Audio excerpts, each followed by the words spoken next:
for my brothers and sisters out there in YouTube land? Yeah. Beautiful Friday. Take it all in. Take it all in. Hold on. Oh, take it all in. Following this beautiful Harley in front of me, you know, with proud to be an American. Tank on the back. That's cool. Trunk, whatever you want to call it. What is it? Let's say, well, like another Harley rider. The bikes are out. Cagers, if you drive a car and you follow my channel, be careful of bikes out there. Damn, that shit scared me. Seeing that just makes you say, hey, let's talk safety rides. You gotta learn, if you're gonna be a rider on the streets for say this, then you gotta learn to read traffic, and you gotta get out of this thing that you're king of the road because your bike is so fast and you're so cool. That's not a reality thinking. You always gotta think that none of these cars ever see you and none of these cars give a shit about you, man. That's how you prevent accidents, you know. Things happen a lot quicker than they look, but you can still predict a person in a car actions by how they drive, by how they're maneuvering their vehicle. If you're looking for the slightest things, I don't ever want to go down. I'm not going to say I'm the best rider in the world, but I will say I am a really safe rider. Sometimes I do some stupid shit, but I learn from it. And that's another thing. If you get a close call, you should learn from that close call. I'm gonna look down, see how my phone is closed now? Never open it up when I'm actually moving. If something needs to be seen, changed, or something, I pull over to the side of the road. And that happened because one day when I was going over the mountains into Sacramento, I thought my GPS messed up.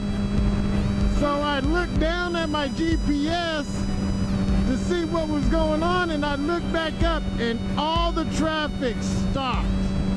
And I slammed on my brakes.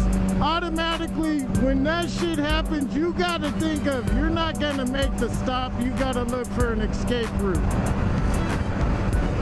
We understand that on this type of bike, a sport bike, it's really thin. So I can basically cut through the middle. I can lane split it. Wow, this is becoming ridiculous. I can lane split it and at least have some sort of hope that nobody crosses over into the right lane as I'm trying to save this shit. I'm constantly slowing down in the process. But I almost ran into the back of a car. From that day forward, I don't give a shit if my GPS says, hey, you just crossed over the Atlantic Ocean, welcome to China. I don't care if it even says that, or Pacific Ocean. I don't know where China's at, shit. I ain't never been there. I would love to go there. Not for the simple fact that I want to see a communist country. It's the simple fact is, as a martial artist, I would love to see the Shaolin Temple. That would be awesome. But that didn't happen. Anyway, look at cars. Look at how they're acting. We're gonna go getting into traffic, and we'll start predicting how cars are gonna act. And know your roads. Know your local roads. If you're not local to an area, you shouldn't be speeding around nothing. Like, I know right up here at this turn, it's gonna be congested. If that light's green, it's gonna be congested up here. If it's red, it's gonna be clear. Everybody's got a space. But normally it all blends together. And cagers, they don't like to give. They hate giving. I want my spot, it's my spot, I'm not giving it to you.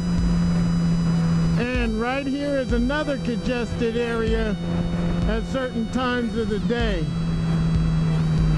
So we gotta, you look, now up here is the spaghetti bowl.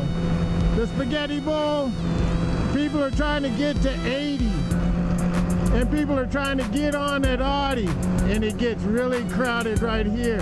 And cars just start shooting all over the place, mostly going towards downtown Sparks and Reno, exit 68. Knowing these small things about how traffic works in your little small area will make you be able to predict what's actually going on. Another small tip, never follow work trucks. Work trucks usually always have something fly out of the back of it. And I've been hit with a can before. That shit hurts. When you're popping 80 miles an hour behind a truck and something pops out of their truck and hits you, that's like getting hit by a rock sometimes. That shit hurts. Didn't do damage, but we know that bigger shit can fall out of there. Especially work trucks, maybe a hammer's not secured. Long ass day. Left the hammer out and bam, it comes flying out of that truck. I don't care what you are, man, you're coming off your bike really. Ooh, I don't know if everybody saw that, but see what I'm saying? I don't know what that was, but it came flying. I suggest when you ride too, always pick the far left lane. A lot of people say pick the right lane because of the shoulder. I say the far left lane. The reason why I say the fast lane, especially if you're on a sports bike, is because you're not going to be going 65. Let's be real. If you do, hey, still be in this lane. For the simple fact is, nothing comes this way when you're riding. All you gotta do is keep your eyes trained what's going on in front of you and the lanes next to you, because they're gonna come this way. You don't gotta worry about that. And for a bike, that's a shoulder too. But when you ride and nothing's like happening like I am, try to stay in the middle towards the white spotted line, because trash always goes towards the shoulder. And I used to not like to stay towards the center line, but I used to roll towards more the outside line or inside line, however you look at freeways. I've been told it's an inside line. But the yellow line, there we go. And I blew my back tire because I hit a nail because it was pushed over to that side. So, learning, come to the side and keep an eye more on the traffic that's going to be coming this way, because cars lean. They don't lean like a bike leans, but you can tell a car's out of angle and it's switching if you're paying attention.